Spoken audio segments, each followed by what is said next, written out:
Մարտի 17-ին Գյումրու դրամատիկական թատրոնում տեղի ունեցավ Մերի Մկրտչյանի մենահամերգը Գյումրու սիմֆոնիկ նվագախմբի նվագակցությամբ։ Երգչուհու խոսքով մենահամերգը Գարնանային մեղեդիներ խորագիրն է կրում։ Այն կանանց միամսյակին է նվիրված եւ ուղղված է կնոջը, նրա նրբությանը, ուժին, զգացմունքներին ու գեղեցկությանը։ Ասեմ, որ երկար տարիներ է ինչ համագործակցություն ունեմ սիմֆոնիկ նվագախմբի հետ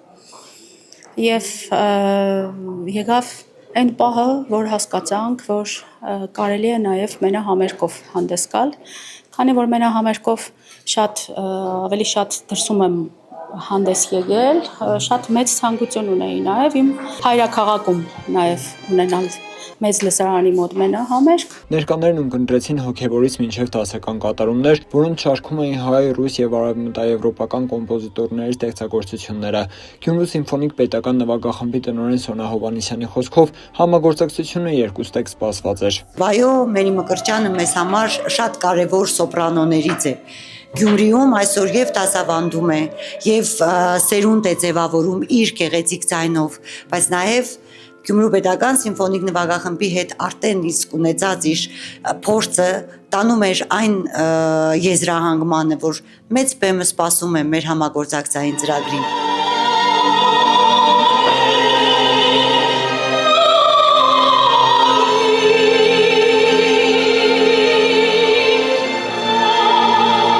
Դասական արվեստի համար երբեք էլ հեշտ չի եղել, ուստի պետք էր արժանի մատուցել, նշում է Գյումրու համայնքապետարանի մշակույթի եւ երիտասարդության հարցերի բաժնի պետ Լիլիթ Թովմասյանը։ Գուցե մեծ քաղաքներում, մայրաքաղաքում խիստ ընդունված ձևաչափ է եւ հաճախ ենք հանդիպում նման համերգային երեկոների, բայց Գյումրիի պարագայում միշտ չէ, որ մեներգիչները, մեներգչուհիները պետական նվագախմբերի հետ ծրագիր կարող են բեմ բարձրացնել եւ այս իմաստով սա եւս կարող է լինել շատ դրական նախադեպ։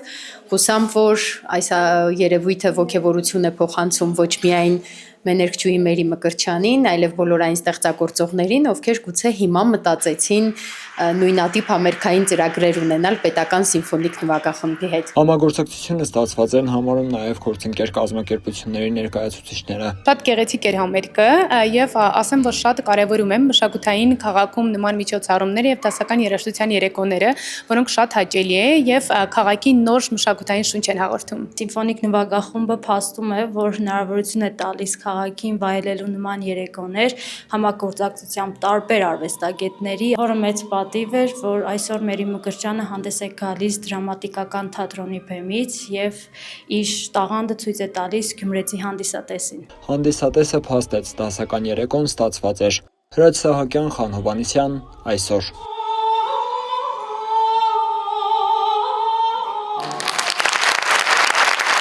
Մեր հարգելի ոսկերիչների համար շատ լավ նախագիծ է։ Նախատեսվում է վերանայել ոսկուց եւ թանկարժեք քարերից պատրաստված իրերի օտարման գործարքների ավելացված արժեքով հարկման կանոնները եւ սահմանել հատուկ կանոններ։ Այս մասին կառավարության նիստին ասաց Հայաստանի Հանրապետության ֆինանսների նախարար Վահե Հովհաննիսյանը, նշելով, որ նախագծով ոսկեգործության ոլորտի զարգացման համար նպաստավոր հարկային միջավայր կձևավորվի։ Ըստ նախարարի, թեև ոսկու եւ թանկարժեք քարերի օտարումը գործող օրենսդրության համաձայն ազատված է ավելացված արժեքով հարկից, այդուհանդերձ ոսկու եւ թանկարժեք քարերի օգտագործմամբ ստացված ոսկյազարդերի օտարումը ենթակա է ավելացված արժեքով հարկման։ Վերջնարդյունքում փաստացի ստացվում է, որ ոսկյազարդի պատրաստման համար օգտագործված ոսկին եւ թանկարժեք քարերը հարկվում են ավելացած արժեքի հարկով։ Ընդ որում հատկանշական է այն, որ ոսկու եւ թանկարժեք քարերի արժեքը հաճախ կազմում է ոսկյազարդերի արժեքի հիմնական մասը։ Այս պարագայում խնդիրն այն է, որ երբ ոսկեգործությամբ զբաղվող տնտեսվարող սուբյեկտները իրենց իրացման շրջանառությամբ հատում են ավելացած արժեքի հարկի շեմը տարեկան 115 միլիոն դրամ, իրենց կողմից շուկայում առաջարկվող ոսկյազարդի գինը ավելացած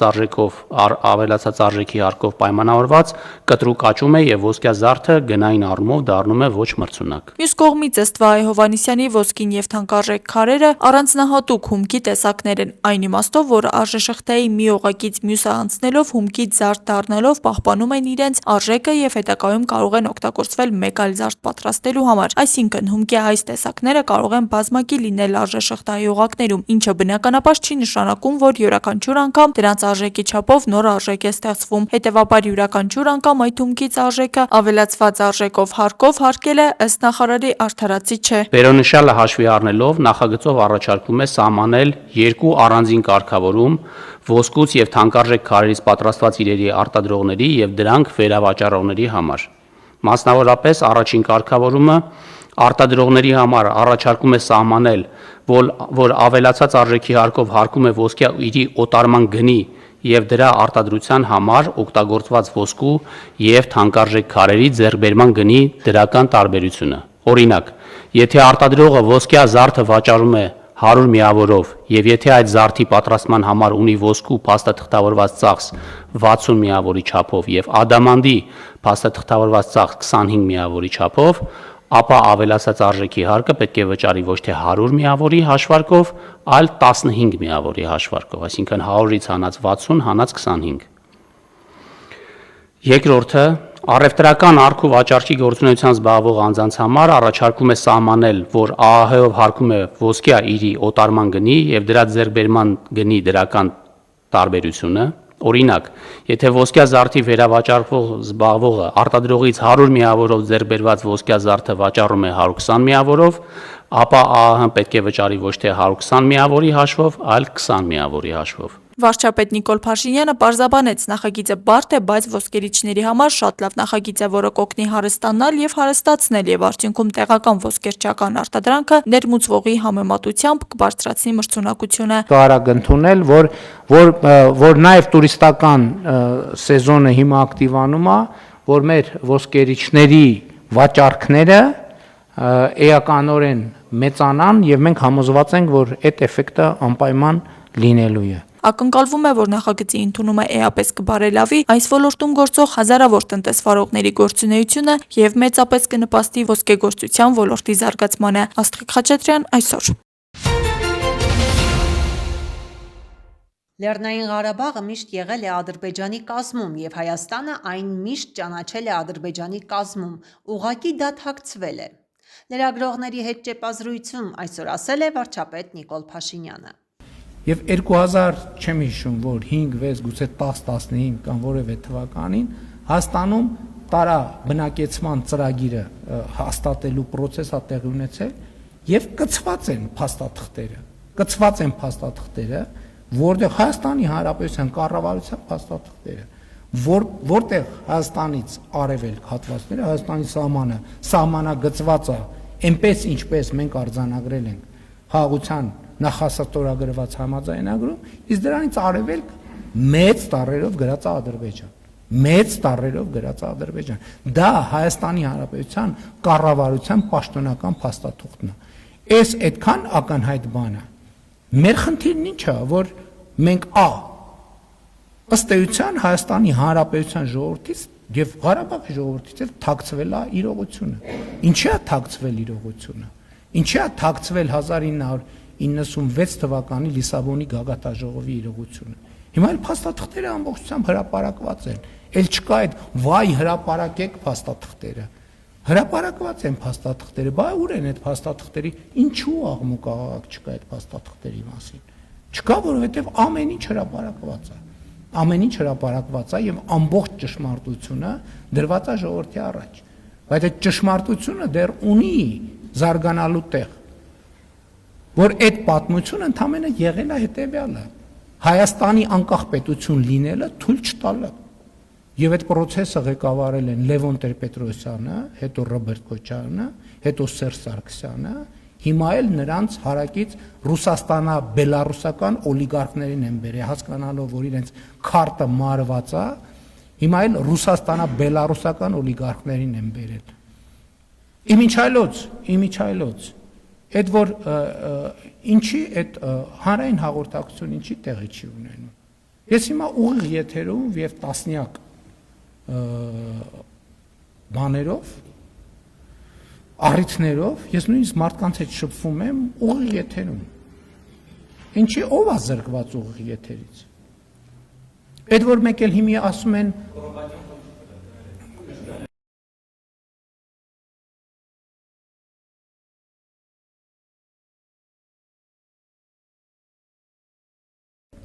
կարող է թողը մտնի ուղիղ եթեր, ասի ինչ է ասում։ Այդ որ հարգելիները, հարգելիս թող մտնեն ուղիղ եթեր։ Այդ որ մի հատ էլ բան են անում, ասում են ուժեղի եւ թույլի հարց են բանանում, բարձրացնում։ Այդ մի հատ հասկանանք, այդ իրանք այդ ինչով են ուժեղ, մենք ինչով ենք թույլ։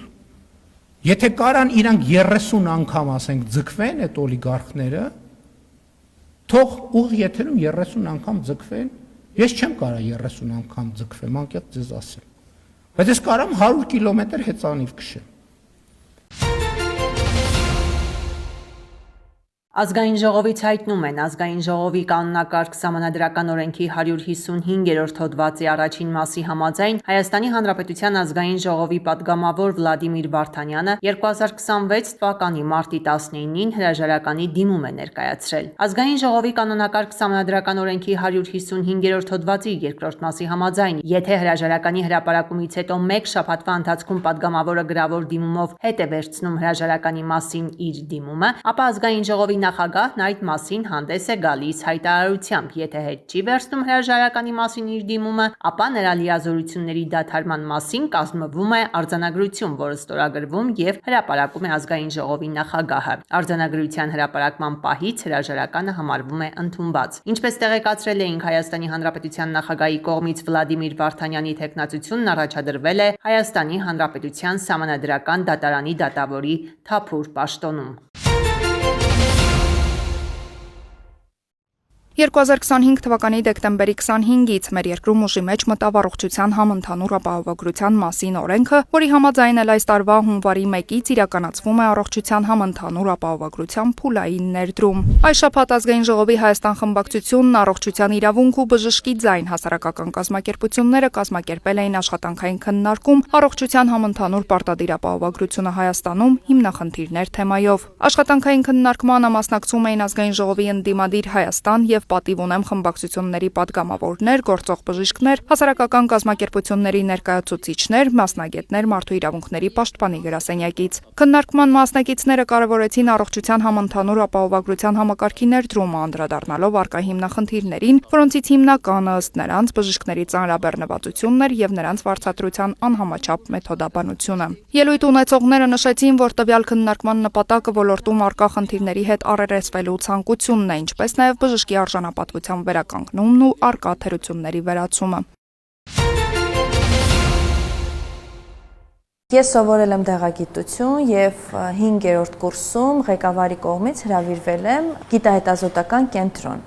եւ ուսանող տարիներին արդեն որոշեցի կյանքս կապել գիտության հետ։ Հենց այդ հրավերն էլ ճակատագրական է դարձել Աննայի կյանքում, արդեն 18 տարի գիտությամբ է զբաղվում։ Կատակում է, թե այն ժամանակ իսկական խենթություն էր մնալ այս ոլորտում։ 2008 թվականին կեսդրույքի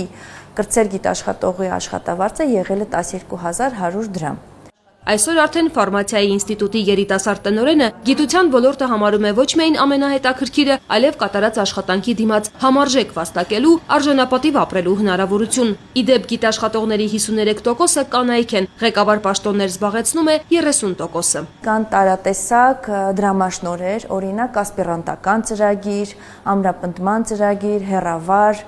ինչու ոչ նաև վերապատրաստման ծրագրեր։ 4-5 տարվա ընթացքում աշխատավարձը կարող է հասնել միջին կրտսեր գիտաշխատողի միջև 400-500 հազար։ Ֆարմացիայի ինստիտուտի ուսանողները հնարավորություն ունեն հետազոտական կենտրոնում աշխատանքի անցնելու արդեն 4-րդ կուրսից։ Վիճակագրության համաձայն յուրաքանչյուր կուրսի 1 կամ 2 շրջանավարտ հենց գիտության ոլորտն է ընտրում։ Մենք ոլորտում ունեինք միջինում եմ ասում 150 գիտնականով թվի նվազում ամեն տարի ու այդ տրենդը շարունակվում էր անկախության տարիներից սկսված,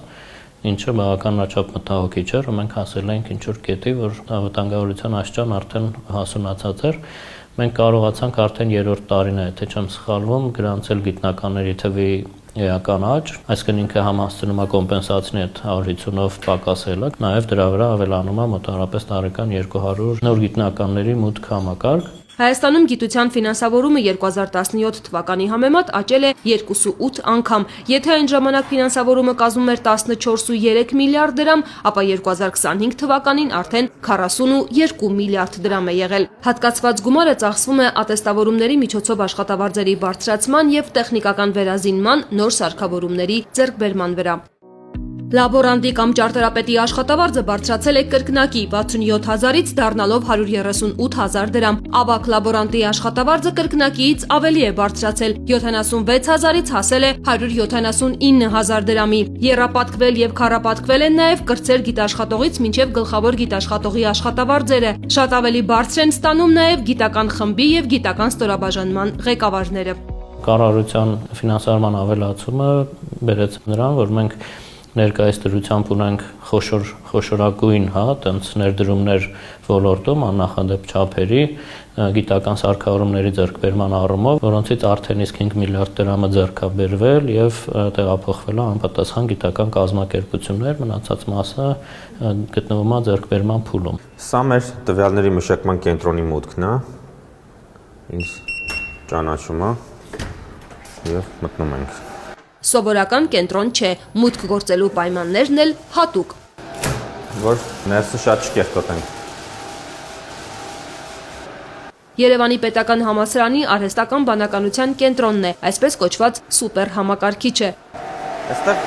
համակարգիչն է։ 2021-ից 2025 թվականներին գիտահետազոտական կենտրոնների միայն անհրաժեշտ սարքավորումների ձեռքբերման համար պետբյուջեից գրեթե 20 միլիարդ դրամ է տրամադրվել։ Գլխավորը հենց սուպեր համակարգչի համար ներդրումն է 3.7 միլիարդ դրամ։ Այս ամբողջը ծառայեցվում է գիտական նպատակների համար, այսինքն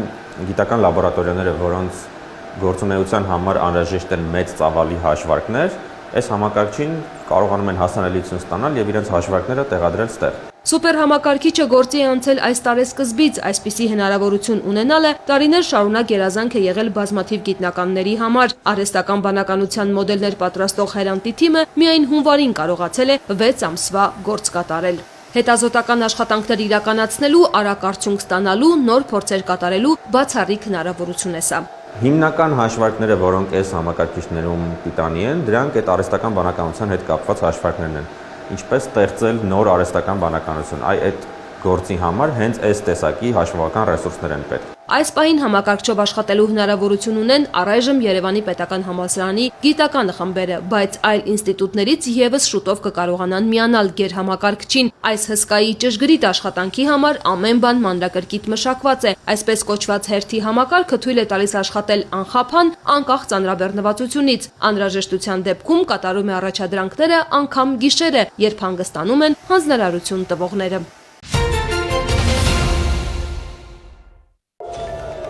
Թեհրանը, Շիրազը եւ իրանական այլ տարածքներ կրկին ենթարկվել են հրթիռակոծության, տեղեկություններ կան, որ իրանական կողմն էլ հարվածել է Թել Ավիվին, մասնավորապես Բեն Գուրիոն օդանավակայանին։ Թեհրանից նախազգուշացրել են, որ Իրանի ազգային անվտանգության խորհրդի քարտուղար Ալի Լարիջանիի սպանությունն անպատասխան չի մնա։ Հայտարարությունը տարածվել է Գերագույն առաջնորդ Մոջթաբա Խամենեիի տելեգրամյան ալիքում։ Իսլամական Հանրապետությունը նաեւ թիրախավորել է Կատարում եւ Սաուդյան Արաբիայում էներգետիկ ենթակառուցվածքներ, նշելով, որ դա պատասխանն է հարավային Պարս գազի հանքավայրին Իսրայելի հարվածներին։ Ռասլաֆան արդյունաբերական քաղաքի թիրախավորման ֆոնին, որը Կատարի գլխավոր գազային հանգույցն է, երկրի ԱԳՆ-ն պահանջել է, որ իրանցի դիվանագետները լքեն երկիրը։ ԱՄՆ նախագահը հայտարարել է Իսրայելի կողմից հարավային Պարսի թիրախավորումը չի համաձայնեցվել Վաշինգտոնի հետ, սակայն Իսրայելն այլևս չի հարձակվի իրանական հանքավայրերի վրա։ Իրանն էլ պետք է դադարեցնի Կատարին, հարվածները հակառակ դեպքում արդեն Միացյալ Նահանգները կպայթեցնի հարավային Պարսը X էջում գրել է Դոնալդ Թրամփը։ ԱՄՆ նախագահը նաև հայտարարել է, որ Թեհրանը ցանկանում է բանակցել, սակայն ինքը դեմ է դրան, քանի որ պայմանները բավականաչափ լավը չեն։ Հարկ է նշել, որ Իրանը պաշտոնական մակարդակով դեռևս բացառում է բանակցությունների վերականգնման հեռանկարը։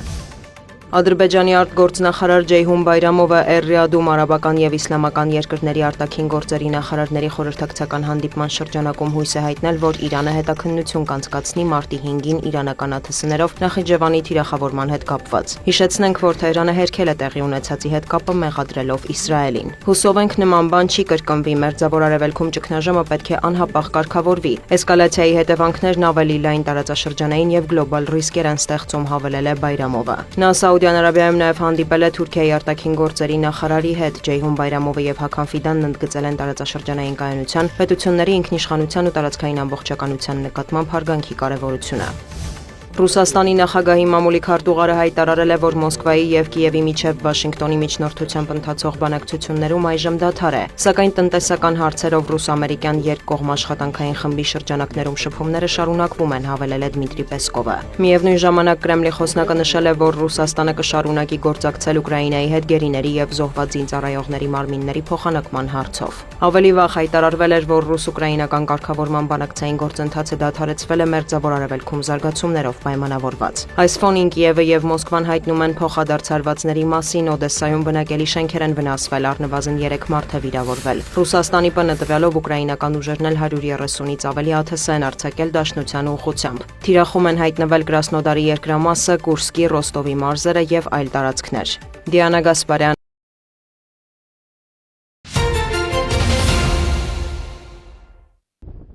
Իրանում պատերազմ է արդեն 20 օր։ Ագարակի մաքսային անցակետում մարտի 18-ին հիմնականում ուսանողներ էին, որոնք վերադառնում էին տուն նշելու Նովրուզ Բայրամը։ Նաև մարդիկ, որոնք գալիս էին Հայաստանում անցկացնելու տոնական օրերը կամ մեկնում էին երրորդ երկիր։ Հայաստանում շատ լավ է, բայց ես վերադառնում եմ տուն։ Ես ուսանող եմ։ Ես գնում եմ Երևան, այնտեղից թռչեմ այլ երկիր։ Իրանից թռիչքներ չկան։ Ես Դելհիի Քաշմիր քաղաքից եմ։ Իրանում բժշկականի ուսանող եմ։ Հիմա այնտեղ բավարար անվտանգություն չկա մարդկանց պաշտպանելու համար։ Հետ եմ գնում։ Իրանում մեծ խնդիր կա բջջային ու ինտերնետ կապի հետ։ Մեզ հանդիպած երիտասարդը եկել էր Ագարակից հայաստանյան օպերատորի քարտ գնելու։ Նորդուզի տարածքում հնարավոր է լինում առանց ռոումինգի միանալ հայկական բջջային ցանցերին։ Ոչ միտեղ չեմ գնում։ Եկել եմ սահման, բջջային քարտ վերցնեմ եւ հետ գնամ։ Մեզ մոտ կապ չկա, իսկ իմ աշխատանքը առանց ինտերնետի անհնար է։ Իրավիճակը սարսափելի է։ Թեհրանը, Թավրիզը ռմբակոծվում են։ Գիշերները հանկարծակի սկսվում է ռմբակոծությունը։ Իրավիճակը վատ է, ամենուր ռմբակոծում են, ապահով չէ։ Մայրս եկել էր այստեղ, եկել եմ նրան տանելու։ Գնում ենք Միլան, ապա Ամերիկա։ Մենք Իրանից ենք, Ամերիկայի քաղաքացիություն էլ ունենք։ Հանդիպեցինք փոքրիկների հետ Երևան մեկնող իրանցիների, բացատրեցին, որ 4 օրով են այստեղ տոներին հայրենի Շիրազի պատերազմող առօրյայից երեխաներին կտրելու համար։ Նովրուզը Հայաստանում նշել է իրանցիների շրջանում ընդունված է, բայց այս տարի եկողները համեմատաբար քիչ են։ Շատ էին գալիս։ Երևակայի շատ մեծ քանակությամբ։ Բայց հիմա ասում են ավտոբուսներով էլ են գնում, չգիտեմ։ Հիմա շարժ մի թեթև ասում են կա, բայց չգիտեմ ինչ ձևով, ինչ որ ինտերնետի հետ կապ ունի, այնտեղ դրա համար մերոնք էլ չեն գնում։ Հիմա իրանց մոտ կռիվա չեն գալիս։ Բայց դուք հիշում եք անցած տարիները։ Հա, եղել լավ որ շատ ա եղել գնալ գալը։ Հիմա այսօր այս կռիվա իրանց մոտ անցուդարձը քիչ է, իրանք դուրս չեն գալիս այդքան։ Կարող է երեխեքին կնանոց անում են, բայց իրանք մնում են։ Իրան մեկնող հայերի չհանդիպեցինք, տեղացիները պնդում էին, որ չեն թողնում հատել սահմանը առևտուր անելու համար։ Այս լուրը ոչ հայկական, ոչ իրանական կողմը չհաստատեց։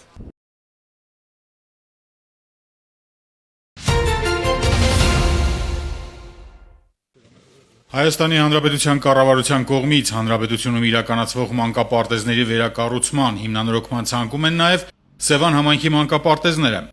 Այս օրերին Սևանի թիվ 3 հեքիաթ եւ Ծովագյուղ բնակավայրի մանկապարտեզներում իրականացվում են շինարարական աշխատանքներ եւ երկու հաստատությունների շենքերն էլ վերածվել են շինհրապարակների։ Թեև երկու մանկապարտեզներում էլ իրականացվել են հիմնանորոգման, վերանորոգման, ինչպես նաև կոսմետիկ աշխատանքներ, սակայն մանկան օջախները նորովի ու թարմ շնչով ներկայանալու անհրաժեշտությունը հասունացել էր, որն էլ իրողություն է դարձել կոնկրետ ծրագրերի տեսքով։ Հեքիաթը 6 խմբանոց մանկապարտեզ է։ Ծովագյուղ բնակավայրի մանկապարտեզն ունի 4 խումբ։ Շուրջ 300 սան ունեցող մանկապարտեզներում ձևավորված լավագույն ավանդույթները կրթադաստիարակչական գործընթացը կշարունակվեն հիմնանորոգված նախադպրոցական տարիքի երեխաների առանձնահատկություններին համապատասխան պայմաններում եւ միջավայրում։ Համաձայն նախագծանախահաշվային փաստաթղթերի մանկապարտեզների շենքերում իրականացվում են նախատեսված աշխատանքները։ պետական ֆինանսավորմամբ իրականացվող հիմնանորոգումներին զուգահեռ Սևան համայնքն էլ հայտարարել էր մրցույթ 2 մանկապարտեզների բակային տարածքների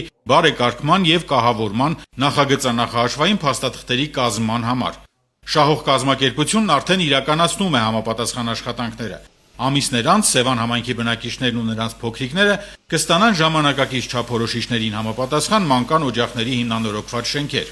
Տեղեկացնենք, որ Սևան համայնքի Գագարին բնակավայրում էլ կառուցվելու է մանկապարտեզի նոր շենք։ Սուրեն Բարսեղյան, Արմենուհի Ղուկասյան, Գնել Հովհաննիսյան,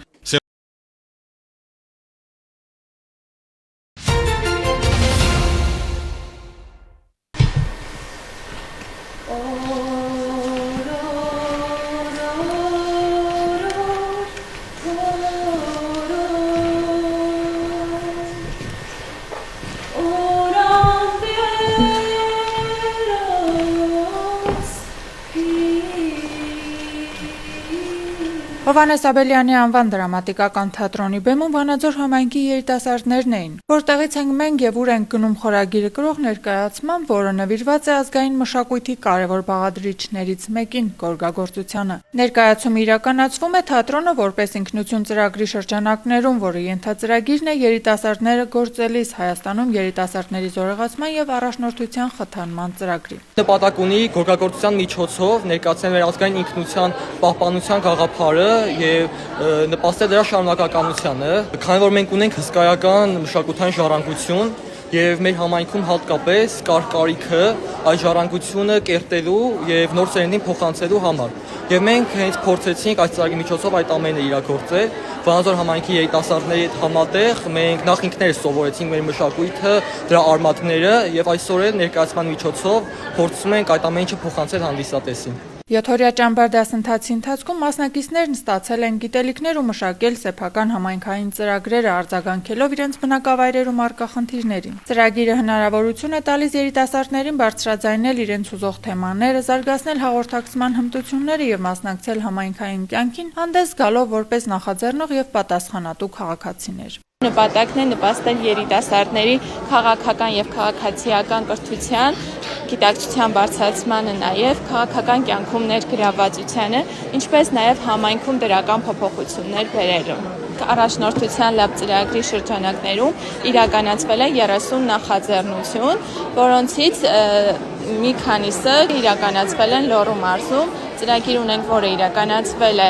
Դեպետ բնակավայրում, Կուրթան գյուղում ունենք իրականացված ծրագիր, Վանաձոր քաղաքում ունենք իրականացված ծրագիր, այս երեքը, բայց առհասարակ ամբողջ ծրագիրը իրականացվել է ամբողջ Հայաստանի 10 մարզերում։ Այս ծրագիրը նպատակ ունի թատերական արվեստի միջոցով նպաստել երիտասարդների ինքնաճանաչմանը, ստեղծագործական ունակությունների զարգացմանը եւ ակտիվ քաղաքացիական դիրքորոշման ձևավորմանը։ Ծրագրի իրականացման ընթացքում ակտիվորեն համագործակցել են Հովհաննես Աբելյանի անվան դրամատիկական թատրոնի հետ։ Սիրով համագործակցել ենք եւ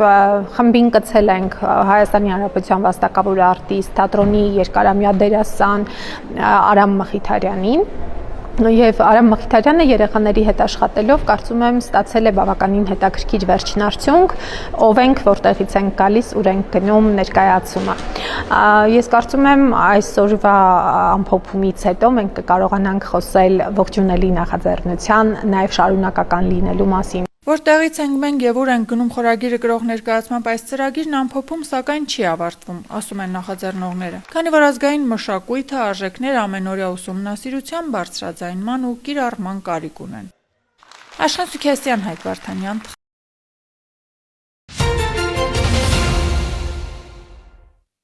Փետրվարի 19-ին ժամը 23:24-ին ոստիկանության օպերատիվ կառավարման կենտրոնում ստացվել էր ահազանգ, որ Նոր-Նորքի վարչական տարածքում գտնվող Միկոյան փողոցում ծեծկրտուք է եղել, 2 երիտասարդ գետնին ընկած են, մյուսները փախել են։ Շտաբ դեպքի վայր էին մեկնել համայնքային ոստիկանության Նոր-Նորքի բաժնի ծառայողներ, մինչ իրավապահները ձեռնարկում էին միջոցառումներ, ահազանգ էր ստացվել Սուրբ Գրիգոր Լուսավորիչ բժշկական կենտրոնից։ Շտաբ օգնության խումբը բուժօգնության էր տեղափոխել նույն տարածքի բնակիչ 27-ամյա երիտասարդի պոլիտրավմա հարցականով ախտորոշմամբ։ Քիչ անց նույն բժշկական կենտրոնից ստացվել էր եւս մեկ ահազանգ։ Նույն ախտորոշմամբ բուժօգնության էր տեղափոխվել նաեւ երիտասարդի 29-ամյա եղբայրը։ Մարմնական վնաս պատճառելու եւ խուլիգանության հատկանիշներով նախաձեռնվել էր քրեական վարույթ։ Օպերատիվ հետախուզական միջոցառումների արդյունքում պարզվել էր, որ մեքենան արագ վարելու հարցի շուրջ երկու եղբայրների հետ վիճաբանել են 18-ից 25 տարեկան 12 երիտասարդ ու վեճն էլ վերաճել էր ծեծկռտուքի։ Դեպքին մասնակից բոլոր անձանց ինքնությունները պարզվել են, կան կալանավորվածներ։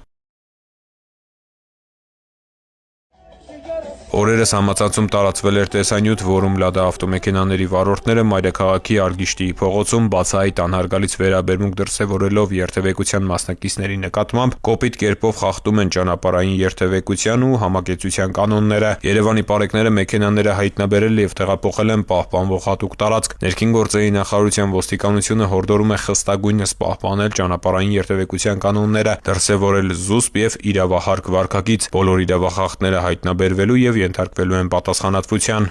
Ապօրինի պահվող զենք զինամթերքը կամավոր հանձնելուն ուղղված քրեական ոստիկանության գլխավոր վարչության եւ ենթակա ստորաբաժանումների բացատրական համատեղ աշխատանքի հերթական արդյունքը մարտի 13-ին էր 112 օպերատիվ կառավարման կենտրոն զանգահարած քաղաքացին հայտնեց, որ զենք զինամթերք է թողնում Արցախի Պողոտայի 3-րդ նրբանցքում։ Մեկնած իրավապահները նշված տեղում հայտնաբերեցին 15 ինքնաձիգ, 1 ինքնաշեն ինքնաձիգ, մարտական 6 ատրճանակ, գնդացիր, 7 պահեստատուփ, 3 նռնակ եւ տարբեր տրամաչափի 609 փամփուշտ։ Կրկին հորդորում են կամավոր հանձնել ապօրինի պահվող զենք զինամթերքը, նպաստելով հանրային անվտանգության ապահովմանը, նաև ազատվելով քրեական պատասխանատվությունից։